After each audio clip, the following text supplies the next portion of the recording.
um prazer estar de novo na vossa companhia para, nestas palavras cruzadas, cruzarmos as palavras, cruzarmos as ideias sobre um tema muito interessante que é o tema do livro do Apocalipse.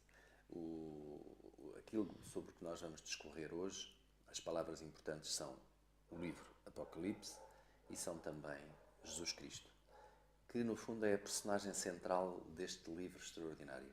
O livro do Apocalipse é um livro em que os adventistas sempre puseram um acento tónico muito importante. Juntamente com o livro de Daniel, que nós na lição passada já vimos, eles são dois livros que se complementam, porque são livros que tentam demonstrar de uma forma profética como se vão passar e como se têm passado ao longo da história os acontecimentos que são narrados nos livros de história e que são também confirmados na Escritura. Nós, nesta semana, estudaremos então o último livro da Bíblia, que é um livro que ao longo da história tem sido considerado por muitos como um livro extremamente violento, sanguinário até, não é? Um livro que fala de guerras, que assustador, fala de um livro que é muito assustador, que fala de acontecimentos extraordinários, de animais que são animais de dragões, que são animais com chifres, são animais terríveis, poderosos, etc.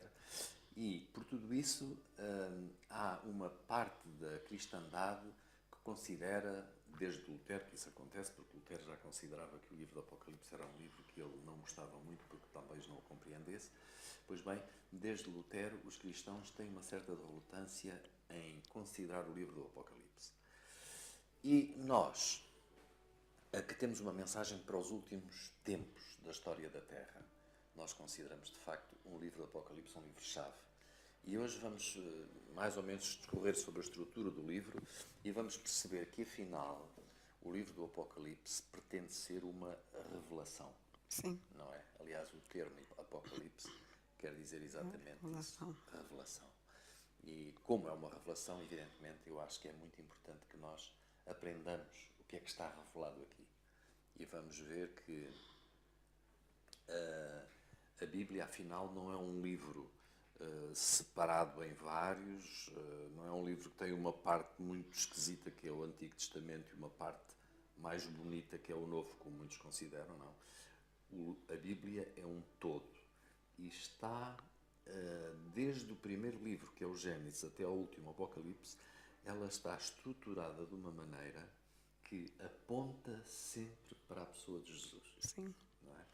E vimos isso logo quando os nossos primeiros pais pecaram no relato do Gênesis, quando há uma esperança dita a Eva, não é? Quando lhe é dito que, pois bem, ela pecou e como resultado do pecado ela vai sofrer a pena de morte, mas a mulher, que seria a Igreja, ela ficou já desde o livro de Gênesis com uma profecia, é que a sua semente havia de vencer a serpente, não é verdade? Sim. E isso já é para nós, evidentemente, uma primeira profecia sobre a vitória de Jesus Cristo. Exato. Que no fundo é exatamente o tema central do livro do Apocalipse. É que Jesus Cristo é um ser vitorioso e que nos concede a nós a vitória também. Sim, tanto é que o assunto central da Bíblia, não é, seja no Novo ou no Antigo Testamento, é mesmo para apresentar como Jesus o Salvador da humanidade. Exatamente. E aquilo que o Mário esteve a dizer é que logo que Eva pecou, né, tiveram a sentença de morte, mas os primeiros tempos, né, fora do Jardim do Éden, eles já gozavam essa vitória de Jesus. Pois. Então, e no Apocalipse também não é aqui já estávamos a dizer que todos os livros se encontram e acabam por se cumprir. E há quem diga que o livro de Apocalipse foi selado. Não foi o livro do Apocalipse que foi selado, não. Foram algumas profecias do livro de Daniel, por isso é que ao estudarmos o Apocalipse acabamos por estudar com Daniel. Então, algumas profecias do livro de Daniel é que foram seladas para o tempo de fim. que é o nosso tempo. Exatamente, Nós exato. acreditamos que, de facto, estamos a viver um período muito especial, que o período do fim é agora. Claro que o período do fim é um período, e como um período pode englobar várias gerações. Sim.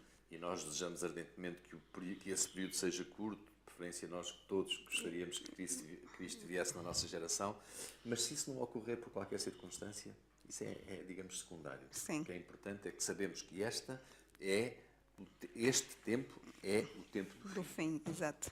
e na lição que nós, enfim, nas 7 lições que nós estudamos ao longo da semana, esta primeira do domingo fala da estrutura do livro. Sim. Como é que o Apocalipse está, digamos, estruturado e como é que ele se apresenta, não é?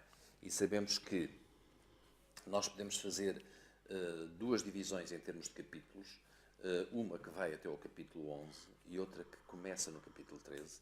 E nessas divisões, a primeira é um relato histórico, fundamentalmente, Sim, um relato sim, histórico. E a segunda parte é um relato escatológico, quer dizer, que diz respeito, de facto, ao período da vinda de Jesus. Exato. Da segunda vinda de Sim, Jesus. sim. Depois, no meio nós encontramos um capítulo que é um capítulo especial, que abarca os 2 segmentos, no fundo, porque este capítulo, o capítulo 12, ele começa por falar do conflito cósmico entre Deus e Satanás, entre Deus e Lúcifer, e o período em que Satanás foi expulso do céu. Na verdade. E depois o que ele fez foi perseguir a Igreja, na verdade. Tudo isso é histórico também, mas também é profético, porque um dia nós sabemos que Satanás vai ser derrotado, na verdade. E evidentemente que essa situação está no futuro, que nós acreditamos que seja um futuro próximo, um futuro muito breve, não é? E temos essa esperança. Mas o tempo, nós somos seres mortais e fechados no tempo e não temos hipótese de sair disto, não é? Só Deus está fora do tempo. E para nós, 70 anos é muito, não é? Mas para Deus não é. Não é. E esse é o grande problema. O problema do cristão, nós aceitamos com humildade os desígnios de Deus e às vezes queremos, e tem acontecido até ao longo da nossa história, muitos crentes que tentam marcar datas para a vinda de Cristo. Exato. Não é? Naquela esperança de que vai ser agora na minha geração, Cristo vai vir, então vai ser neste período. Mas nós, evidentemente, o dia e a hora, como Cristo dizia, ninguém sabe. Ninguém sabe. Pai. Por isso, nós temos de ter a humildade suficiente para ir vivendo como se Cristo, ir vivendo espiritualmente, como se Cristo viesse já amanhã. E, por outro lado, estarmos preparados na nossa vida material para ir até ao fim dos nossos dias, se por acaso for essa a vontade de Deus, na verdade. Pois bem, a estrutura do livro é esta parte. E nós, quando estudamos toda a história, até porque o apóstolo Paulo também fala disso em 1 Coríntios, e relata o exemplo do povo de Israel, não é? Sim. E ele diz que tudo o que foi escrito, todo o padecimento que o povo teve, todas as agruras que eles passaram e a revolta que tiveram também para com Deus quando pediam carne em vez do maná, etc, etc. Tudo isso foi escrito para nosso ensino, não é? É o que o apóstolo diz no capítulo 10 de 1 Coríntios. O que aconteceu às rédeas no deserto, ora, tudo isto lhes aconteceu como exemplo e foi escrito para aviso nosso, para quem já são chegados os fins do século. Para nós, que já consideramos que estamos na parte final da história da Terra, nós não podemos deitar fora os exemplos do Velho Testamento.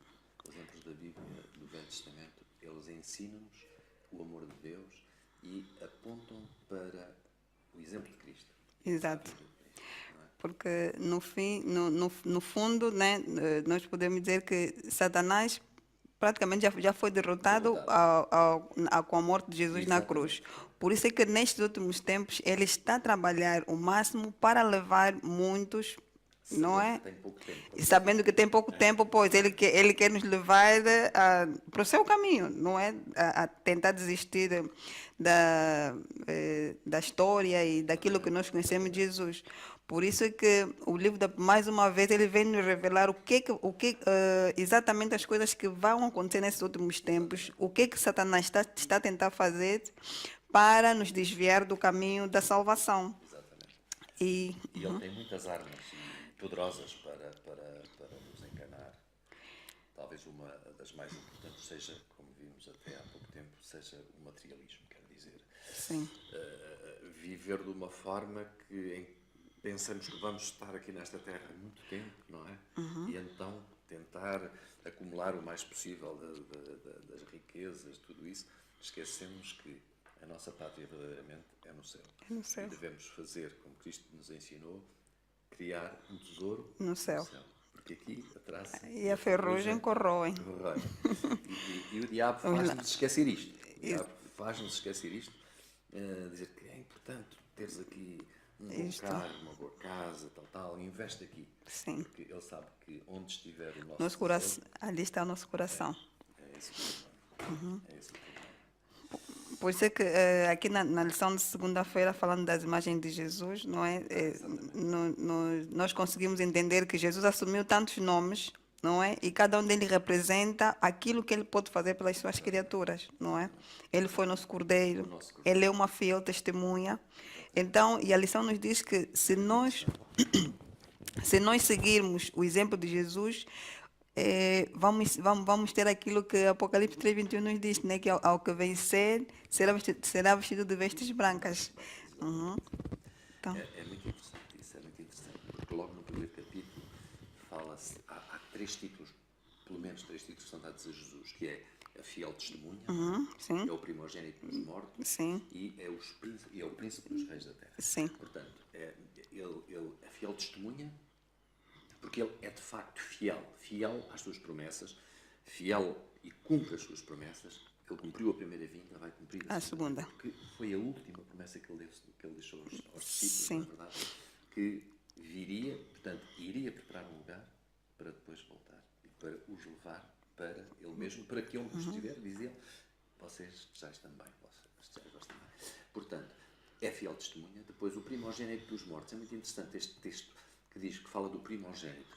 Ele foi o primeiro morto a ser ressuscitado. Nós já falámos disso sobre Moisés, que também ressuscitou, etc. Mas a ressurreição de Moisés foi uma ressurreição condicional. Porque se Cristo falhasse, eventualmente, na sua missão, Moisés não podia permanecer no céu. E Moisés, enfim, ele foi quem ressuscitou, foi o primeiro, pelo menos no relato bíblico, é o primeiro a ressuscitar, mas verdadeiramente o primogênito dos mortos é Cristo.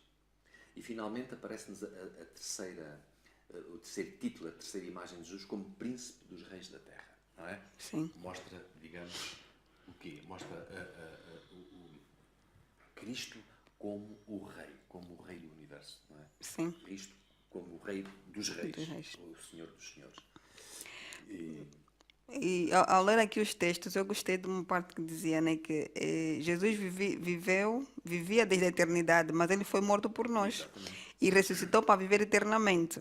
Portanto, ele tem as chaves da A morte chave da morte.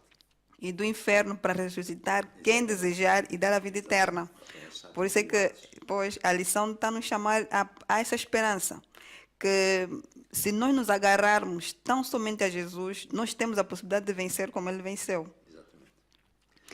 Depois a imagem do Cordeiro, que é uma das imagens mais extraordinárias que Cristo é apresentado. Porque desde todo Israel, não é? Toda a imagem do santuário antigo, do antigo Israel, apontava sempre para a morte de um cordeiro inocente, sem mancha, não é verdade? Sim. E mais tarde João Batista vai, quando batiza Jesus, não é? Diz, eis O Cordeiro de Deus que tira o pecado é do mundo. Isso é um título extraordinário. Cordeiro de Deus que tira o pecado do mundo. E, mais uma vez, ele aqui, em Apocalipse 5:8, ele é apontado como o Cordeiro, não é? E depois, continuando, agora vamos ver a realeza também, quando Cristo está montado num cavalo branco. Não é verdade? Sim. Um cavalo branco. E ele chamava-se, lá está, mais uma vez, fiel e verdadeiro. Porquê? Porque julga com justiça, não é? E ele era, mais tarde, e é chamado ainda aqui, no capítulo 19, como o Verbo de Deus. Que é um termo, aliás, que João gosta muito, porque ele, no seu Evangelho, não é? Ele começa o seu Evangelho falando do Verbo. E o Verbo estava com Deus, não é? E o Verbo era Era Deus. É uma designação extraordinária, porque o Verbo aqui, que é a palavra, Sim. é um termo que tem uma força que só no original hebraico é que nós podemos compreender, porque é o poder da palavra De Deus. Uhum. Porque Deus fala e logo aparece. Na criação é assim. É o verbo. É passar da palavra à criação, que é uma coisa que nós não Não conseguimos conseguimos. compreender, não é? Porque Jesus fala, E aparece. cria com a palavra. Pois é. A palavra é vida, a palavra é o próprio Deus. É muito interessante este termo, verbo. Pois bem, E depois ele aparece como o alfa e o ômega. finalmente, O primeiro e o o último. princípio e o fim. O que sempre existiu e sempre existirá. Mas que experimentou a morte. Estes textos são impressionantes. Porquê? Aqui, quando nós estudamos, lá está, mais uma vez, o livro do Apocalipse reflete e retrata Jesus Cristo. Há muitos cristãos que consideram que Jesus Cristo não é Deus. Muitos, enfim, há alguns. Eu acho que não acredito na Trindade, né? Aquela confusão. Exatamente. Não aceitam a Trindade. Sim. Dizem Deus é Deus único. Mas o que é que nos diz o texto? Jesus é o Alfa e o Ômega. O que é que isto quer dizer? Que não tem princípio, não tem Não fim. tem fim. Portanto, é Deus igual ao Pai. Com uma característica, evidentemente, de ser também o Cordeiro, de ter morrido, como tu dizias, Cristo morreu. Então, mas como é que um ser eterno morre? Morreu por amor de nós, porque se fez homem. E lá Exato. está, Cristo é Deus feito homem, é feitura humana, é carne por causa da salvação do homem. Ele tornou-se mortal para nos salvar. Para nos Isso é uma coisa salvar. extraordinária. É um amor tão. Não tem nome. Nós não conseguimos Não conseguimos descrever Temos uma o imagem amor de pálida Jesus, sim. do nosso amor para com os nossos filhos. É uma Sim. imagem, mas é uma imagem pálida, porque não sei se haveria muitos pais que seriam capazes de dar a vida pelos filhos. Pelos não é? filhos, sim. Mesmo que houvesse, de facto, assim, nós temos uma ideia pálida daquilo que foi e que é ainda hoje o amor de Deus por nós. O tema...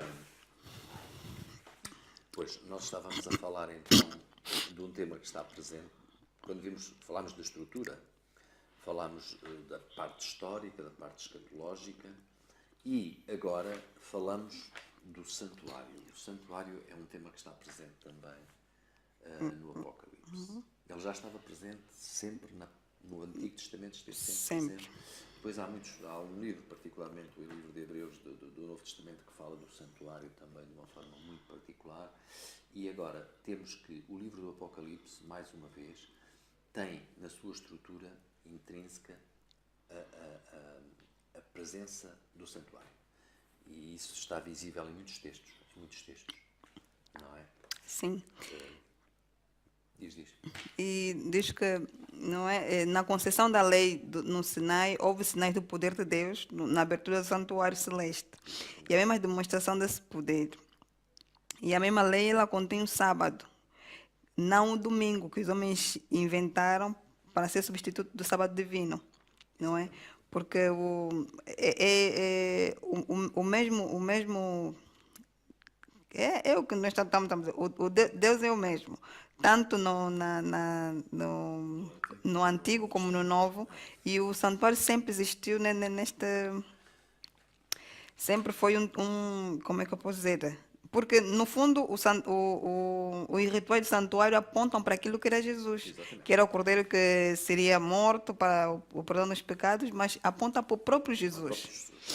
No Antigo Israel, Deus teve uma preocupação de fazer um modelo do santuário celeste na Terra. Sim. Para que, nesse santuário, o homem conseguisse compreender aquela imagem-chave daquilo que era a lei da graça. Isto é, de um cordeiro que seria morto pelos pecados do homem.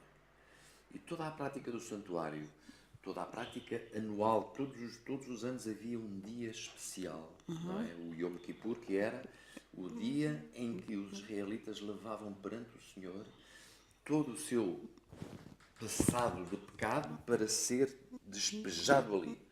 E esse pecado era transposto para um cordeiro que seria morto para que o homem ficasse livre. Este resgate apontava sempre, e era uma coisa que impressionava, é porque nós, quando imaginamos que ao israelita era ensinado que ele teria que matar um animal inocente um cordeiro, que é um animal muito dócil, um animal Manso. que não reage quando é violentado, etc. Mas que fica ali exatamente como Cristo ficou Exato. pelos nossos pecados. Exato. E isso é uma coisa extraordinária, porque apontava exatamente para o sacrifício que Cristo um dia viria. fazer pelo homem. Não é? E, portanto, toda esta estrutura do santuário estava presente no antigo Israel. E, agora, no Apocalipse, aparecem em muitas imagens do santuário. Não é? Logo em Apocalipse, no capítulo 4, não é?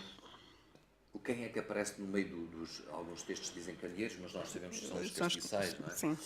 Os castiçais, que é um semelhante ao Filho do Homem, não é? Vestido de roupa talar e com no peito O peitoral, o nome. um cinto de ouro, não é? Portanto, que reflete mais uma vez a majestade divina Agora. de Cristo. E então, no meio dos castiçais, lá está. Cristo aqui aparece no pátio, na primeira parte do santuário, não é? Aparece aqui. Depois ele vai ao lugar santo. No capítulo 1 a 10, já o vemos no lugar santo. Porque diz do texto que abriu-se o santuário de Deus que está no céu e no seu santuário foi vista a arca do seu pacto. Lá está a importância da arca. A arca já estava noutra parte do santuário, na parte do lugar santíssimo. E aqui, o que é que a arca refletia? A santidade da lei de Deus. Porque a arca tinha no seu interior, como sabemos, as Tá tábuas bom. da lei, Sim. as tábuas dos 10 mandamentos. Daí nós hoje sermos, enfim, dos poucos cristãos que põem um acento especial na importância dos 10 mandamentos. Os 10 mandamentos refletem qualquer coisa da imutabilidade de Deus. Por isso é que não podemos compreender como é que o homem consegue retirar o mandamento, não é, para, por sua autoria, pôr lá o outro. Substituir o sábado pelo domingo é fazer isso. Sim, sim. Dizer, lembra-te do dia de sábado e hoje guarda o domingo e dias santos, não é? Quer dizer, é fazer qualquer coisa que é contrária à vontade de Deus. Nós não podemos permitir sequer pensar na ideia de que vamos tirar nas tábuas da lei, escritas pelo dedo de Deus, vamos nós, homens, fazer uma alteração destas? Isso é uma blasfémia. Até o próprio livro do Apocalipse diz que nem o jota nem o teu serão metidos da lei de Deus. Exatamente. Portanto, vemos a importância que tem o tema do santuário, particularmente, porque o texto aqui de Ellen White é interessantíssimo. A imagem da arca do concerto no santuário celeste é uma referência indiscutível ao lugar santíssimo ou à segunda sala do santuário, não é? E no livro do Apocalipse nós podemos ver o ministério de Jesus nas duas salas, mas também o facto crucial de que os eventos no céu e na terra estão ligados. Pois é. Exatamente.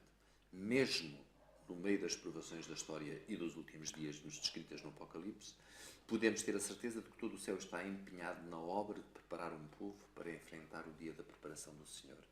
Portanto, há uma ligação muito íntima entre o céu e a terra, e isto reflete-se, de facto, aqui no livro do Apocalipse e nesta perspectiva do tema do santuário. O santuário está muito presente no livro do Apocalipse. Porque, no fundo, quando as pessoas ou algumas religiões dizem que o sábado foi abolido, que os 10 mandamentos foram abolidos, no fundo querem só falar apenas do sábado. Porque eles sabem perfeitamente que todos os outros têm que estar em vigor. Não, mesmo a vida social não é possível. Não? Pois é, porque mesmo na nossa, porque não matar, mesmo eu não sendo crente, mas é uma lei civil. Então eu não posso matar, não posso roubar, então no fundo, exato, por isso eles só queriam atacar mesmo o próprio sábado. Exatamente. Eles querem verdadeiramente atacar o quarto mandamento, porque é aquele que nós sabemos que é o que está sob o fogo do inimigo. Exatamente. Porque ele sabe perfeitamente que se nós abolirmos o sábado, nós vamos contra aquele princípio basilar, não é? Contra aquele princípio basilar que desde o Antigo Testamento está marcado como uma referência diferente, fundamental em relação a todo o povo. Porque hoje, particularmente na sociedade ocidental, nós sabemos que o dia de descanso oficial, entre aspas, é o domingo. Sim. E isto foi conseguido por este engano por esta mente, Exatamente. a partir de um acontecimento teórico que seria a ressurreição de Cristo no domingo, que tornou o domingo o dia O dia. especial do domingo. Não faz sentido. Não faz sentido. Não faz sentido. Mas Deus, na sua omnisciência, na sua bondade, tem levantado homens, não é? E feito entender a muitos sobre esta lei. Tanto é que muitos que estão a receber essa mensagem estão a entender, estão a perceber, guardar o sábado. Exatamente. Exatamente. O Espírito de Deus trabalha e nós Está sabemos trabalhando.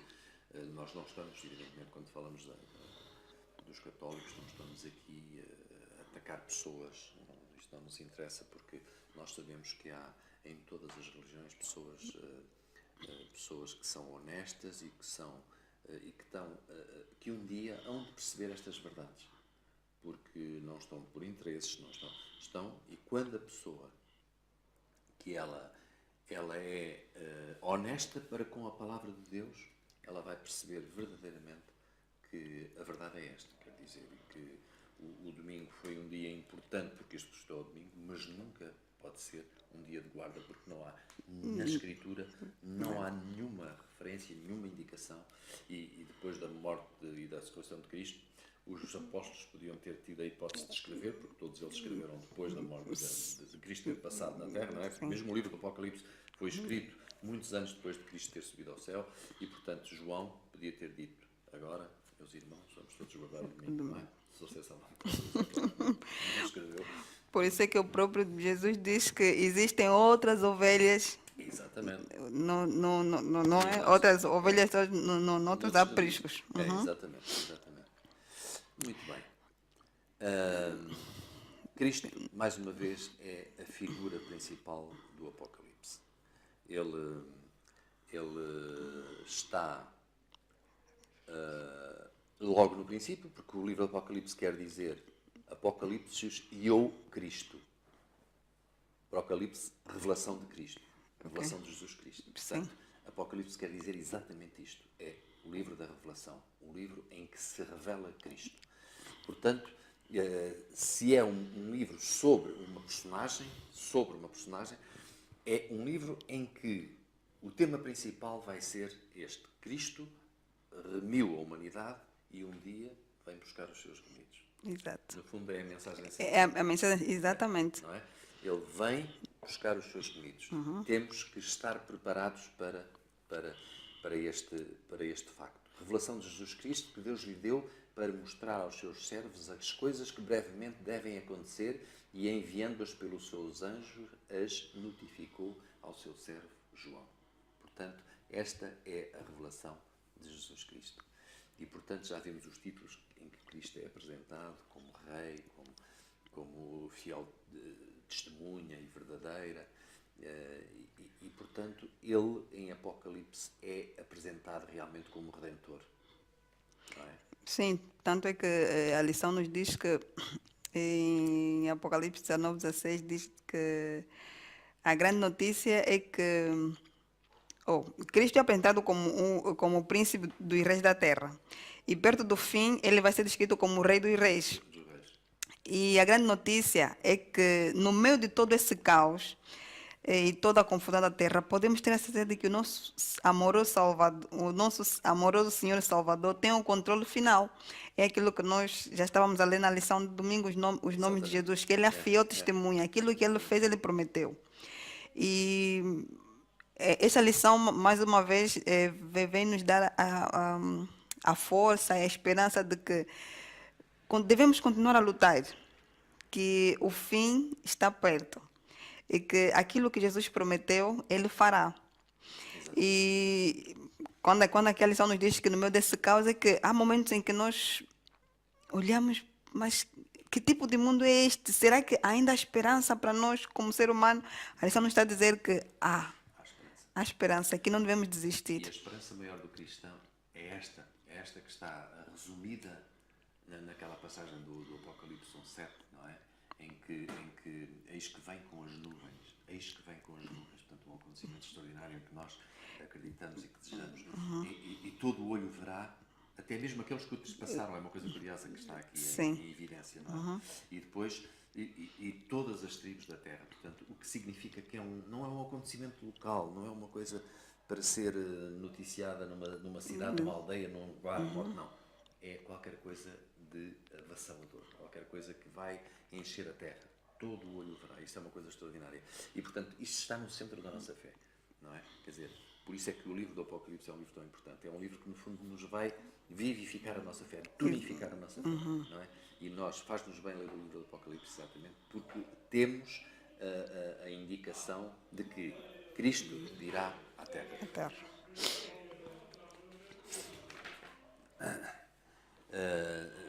Depois, na parte final, não é?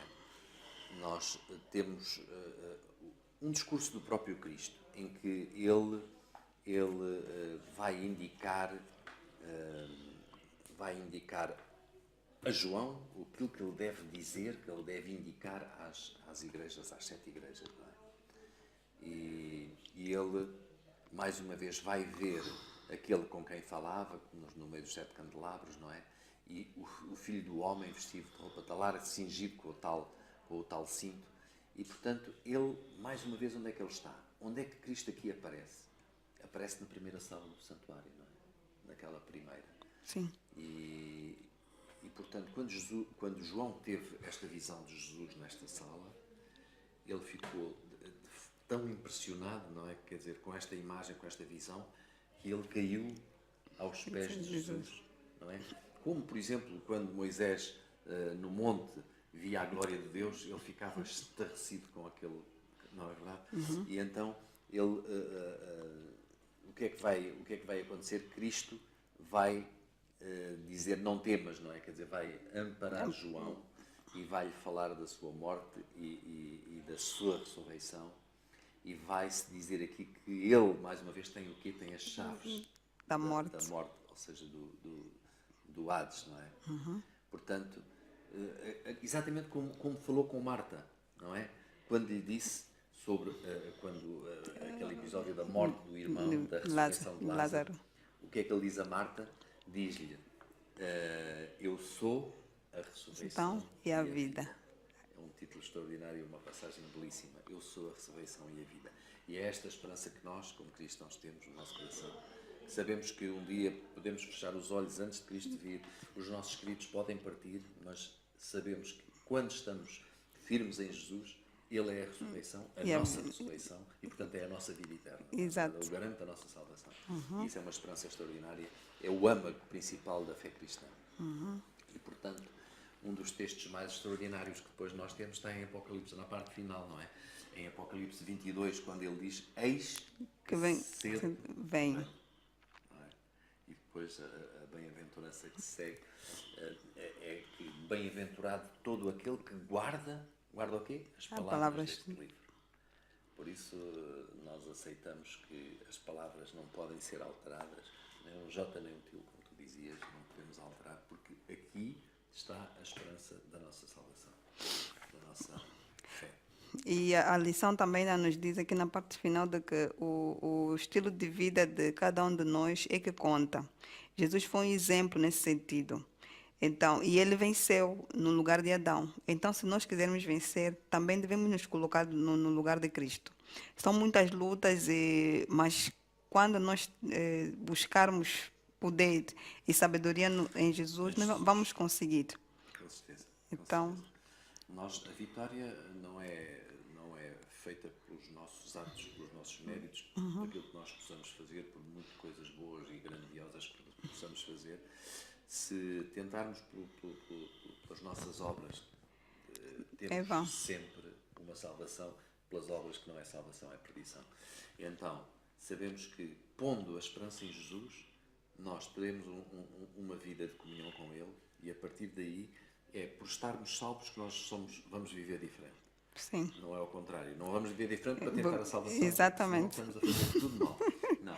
Vamos viver em comunhão com Cristo, vamos pedir ajuda para as nossas fraquezas, porque as temos, e até, enfim, a sermos transformados e o nosso caráter ser alterado, nós vamos ter sempre fraquezas e pecados, infelizmente, mas vamos pedir e pôr a nossa vida nas mãos de Jesus. E a partir daí Ele faz o milagre de nos dar uma vida diferente, uma vida melhor, e podemos termos uma vida para os outros olharem para nós e pensarem, bom, aquele é capaz de ter qualquer coisa de diferente. E depois as pessoas veem Cristo refletido em nós. Não nos veem a nós, veem Cristo Vem refletido Cristo, em nós. exatamente. Tem que ser assim. Sim. E é esse o princípio vital da vida cristã. Apontar para Cristo sempre. Pois bem, as palavras cruzadas hoje, elas centram-se em Cristo. No livro, as palavras-chave são o Apocalipse, não é? Cristo como o centro do Apocalipse. E por que não dizer a bem-aventurada esperança do cristão, que é a segunda vinda. A segunda vinda. Estas três palavras cruzadas que nós temos aqui são, digamos, o âmago da lição desta semana. E eu desejo sinceramente que todos aqueles que nos escutam possam ter disponibilidade de tempo para estudar a Palavra de Deus, porque é fundamental para nós estarmos próximos de um amigo, temos que falar com ele, e para falar com ele temos que estudar aquilo que ele nos deixou, que é a sua Palavra. Pois bem, possa ser essa a nossa esperança, é a minha oração para mim, para ti também, para todos os que nos ouvem. Amém. Amém.